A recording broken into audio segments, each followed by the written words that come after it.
Australia ने third round निकाल दिया अपना 462 वीज़ा का आफ्टर अ लॉन्ग वेट, जिसका स्टूडेंट्स को वेट था कि थर्ड राउंड कब आएगा ऑस्ट्रेलिया का। सो यस्टरडे ऑस्ट्रेलिया ने अपना जो है थर्ड राउंड निकाल दिया है 462 वीज़ा का। बट अभी भी बच्चों को बहुत सारे कन्फ्यूजन्स एंड डाउट्स हैं अपने क्वालिफिकेशन को लेके या फिर अपने वीज़ा को लेके। तो आज हम इस पे ही बात करेंगे और यही टॉपिक को डिस्कस करेंगे कि हम उस सब को कैसे सॉर्ट आउट कर सकते हैं। सबसे पहले गाइज, अगर आपने चैनल को सब्सक्राइब नहीं किया तो मेक श्योर कि आप चैनल सब्सक्राइब कर लें ताकि आपको और भी इन्फॉर्मेटिव वीडियोज़ मिलती रहे। सो नरिंदर सर, कैसे हैं आप? बहुत बढ़िया गुरसेव जी। सबसे पहले तो मैं सभी को सॉरी बोलना चाहूँगा कि इस बार हम वीडियो काफ़ी लॉन्ग टाइम के बाद डाल रहे हैं। स्टिल गुड न्यूज़ ये है कि कल ही ऑस्ट्रेलिया ने 462 का नेक्स्ट राउंड निकाला है और अभी एवरी 28 डेज़ वो अपना नया राउंड निकाल रहे हैं। सो फर्स्ट राउंड उन्होंने 16 ऑफ जुलाई को निकाला था। आफ्टर 16 ऑफ जुलाई उन्होंने नेक्स्ट राउंड अपना 13 ऑफ अगस्त को, that was right after 28 days जो उन्होंने नेक्स्ट राउंड निकाला। उसके बाद अभी 9th ऑफ सितंबर को। सो यूजुअली वो अभी क्या कर रहे हैं, वो देख रहे हैं कि जो लास्ट 28 डेज़ जो कि टाइम पीरियड होता है आपके बैलेट में सिलेक्शन होने के बाद एप्लीकेशन लगाने के लिए, सो उसमें जितनी एप्लीकेशन लगती हैं, जो सीट्स बच जाती हैं, वो दोबारा राउंड में निकालते हैं। So this is the trend which is going on. So अभी इसी ट्रेंड के अकॉर्डिंग वो अपने नए राउंड्स निकाल रहे हैं और this is the third round. अभी मोस्ट प्रॉब्ली चांसेस हैं कि मोर देन 70% सीट्स उनकी फिल हो चुकी होंगी। ओके। सो सर, जो मोस्ट ऑफ आजकल हमारी वीडियो के भी कमेंट्स आ रहे हैं या फिर बच्चों का भी क्वेश्चन है, सर मेरी सिलेक्शन हो चुकी है बट जो मैं अभी ग्रेजुएशन को परस्यू कर रहा हूँ, जैसे मैं अभी 22 पास आउट हूँ तो मेरा ग्रेजुएशन का जो थर्ड या सेकेंड ईयर का लास्ट सेम चल रहा है, तो उनके लिए वो क्या सॉर्ट आउट दे सकते हैं? अब इसमें बहुत ज़्यादा ट्रिकी क्वेश्चन है क्योंकि इसका स्ट्रेट फॉरवर्ड कोई आंसर नहीं है कि वो क्या कर सकते हैं। केस बाय केस डिपेंड करता है। सो इसमें सबसे पहले तो जो पॉसिबिलिटी है कि कई स्टूडेंट्स का आफ्टर ट्वेल्थ कोई ना कोई कोर्स या सर्टिफिकेट कोर्स या कोई डिप्लोमा कर रखा होता है जो कि 1 या 2 साल का होता है। अगर आपने कोई 2 साल का डिप्लोमा आफ्टर ट्वेल्थ किया है, उसके बाद आप ग्रेजुएशन कर रहे हो, then feel free to apply on that grounds. अगर आपने कोई डिप्लोमा नहीं किया और अभी आप ग्रेजुएशन कर रहे हो और आप मिडिल ऑफ योर ग्रेजुएशन हो, सो उसके लिए आपको केस बाय केस स्टडी करना पड़ेगा। सो मैं स्ट्रेट फॉरवर्ड कोई ओहदा सोशल मीडिया चैनल में कोई आंसर नहीं दे सकता इसका। लेकिन स्टिल स्टूडेंट उसमें कुछ ना कुछ लूप होल्स यूज़ कर सकते हैं and they can try with alternative methods और वो अपनी एलिजिबिलिटी प्रूव कर सकते हैं। लेकिन उनको हर एक केस के लिए डिफरेंट डिफरेंट क्राइटेरिया रहता है। सो कई स्टूडेंट्स ने, जैसे मेरे पास एक केस आया था, उसने अपना कोई ब्यूटिशियन का कोर्स किया हुआ था जो कि ओरेंज से था I think. So it help them. So उसने उस कोर्स के ग्राउंड पे अपनी एलिजिबिलिटी प्रूव की। सो अगेन डिपेंड करता है हर एक स्टूडेंट की क्राइटेरिया पे, हर एक स्टूडेंट के सर्कमस्टांसिस पे। बट स्टिल आपको ये प्रूव डेफिनेटली करना पड़ेगा कि आपके पास आफ्टर 12 2 साल की स्टडी है। अदर देन दैट आप अप्लाई मत करिए। आपकी रिफ्यूज़ल आएगी, आपकी एक इनवैलिड एप्लीकेशन रहेगी।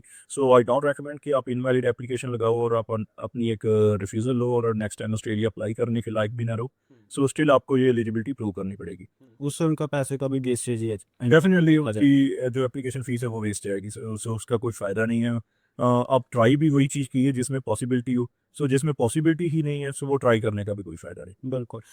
कुछ बच्चों का ये भी क्वेश्चन रहता है कि मेरा जो अप्लाई किया था मैंने, तब मेरा 30th ईयर रनिंग में था, है ना, एज का। तो बट अभी क्या है, मेरा सिलेक्शन आ जाए इन केस कि नेक्स्ट राउंड में मेरा सिलेक्शन आ रहा है, ठीक है। बट तब तक क्या है, मेरी 30th ईयर की एज जो वो कंप्लीट हो जाएगी, तो उस क्राइटेरिया में बच्चा एलिजिबल है अप्लाई करने के लिए? सबसे पहले तो यूज़र्स के लिए मैं इस क्वेश्चन को सिंप्लीफाई कर देता हूँ। सो इन केस आपका अभी 30th ईयर रनिंग है और आप 31 ईयर के नहीं हुए हो अभी तक, सो आप एलिजिबल हो बैलेट में पार्टिसिपेट करने के लिए भी और वीज़ा एप्लीकेशन फाइल करने के लिए भी।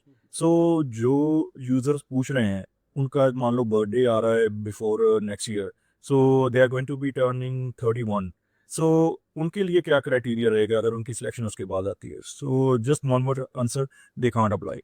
सो अगर आप 31 ईयर के टर्न हो जाते हो before applying your visa application, you can't. अगर आप 31 ईयर के नहीं होते और अगर एक भी दिन पड़ा है, इवन 1 मिनट भी पड़ा है, तब भी आप अप्लाई कर सकते हो, स्टिल यू आर एलिजिबल। सो एक बार आपने एप्लीकेशन लगा दी, देन डजंट मैटर कि आप 31 ईयर क्रॉस कर गए हो या नहीं किए हो। सो बोथ क्राइटेरिया में आपको 2 चीज़ें देखनी पड़ती हैं। बिफोर पार्टिसिपेटिंग इन बैलेट आप 31 ईयर के नहीं होने चाहिए।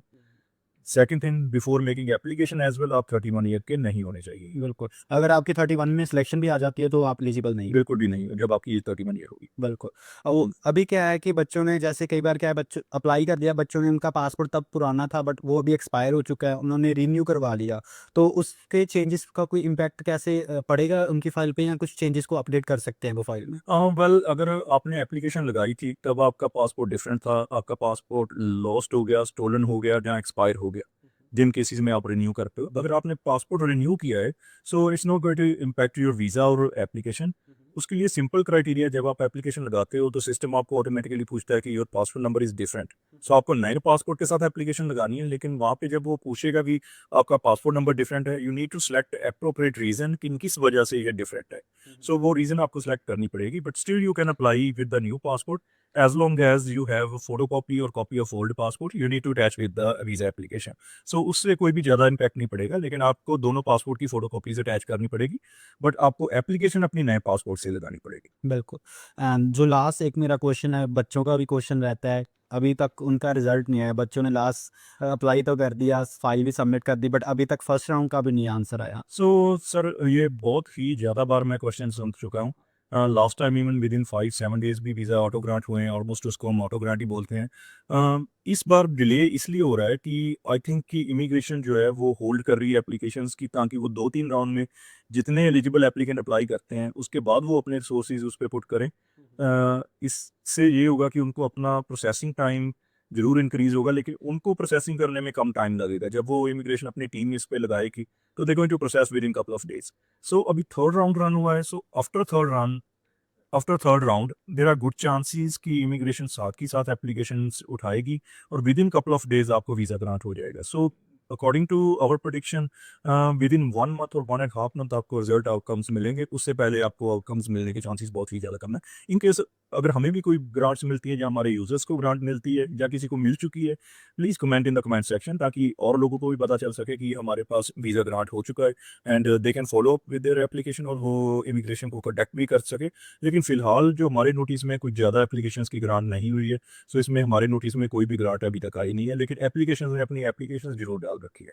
सो गाइस, ये थी इन्फॉर्मेशन आज की वीडियो में आपके सभी क्वेश्चंस की। अगर आपको कोई और भी क्वेश्चंस हैं या कोई क्वेरी है तो आप हमें कमेंट डाउन भी कर सकते हैं या हमारी टीम को कांटेक्ट भी कर सकते हैं। हम होप करते हैं कि आपका वीज़ा जो जल्द से जल्द ग्रांट हो, ताकि आपको भी एक गुड न्यूज़ मिले।